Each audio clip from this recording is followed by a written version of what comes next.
Պարտությունը բավական ակնհայտ է գործող իշխանության, հա, դա կներեք, էլի սա մեր ընտրական համակարգն է, երբ որ ուժը 50% չի հավաքում, բայց հաղթում է։ Արդյունքում հա ստանում ավելի շատ մանդատներ։ Այդ մեր ընտրական համակարգի թերությունն է։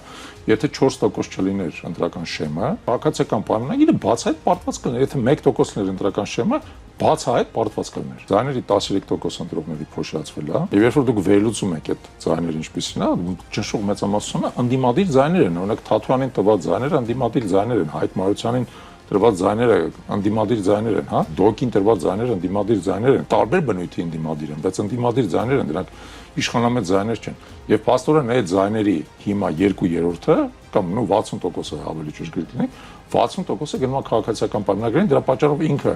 50% չհավաքելով ստանում է 50%-ից ավել մանդատ, որը նույնպես եմ ասում, մեր ընտրական համակարգի, մեզ հասարակությամբ ժառանգություն տված ընտրական համակարգի բացահայտ թերություններից մեկն է։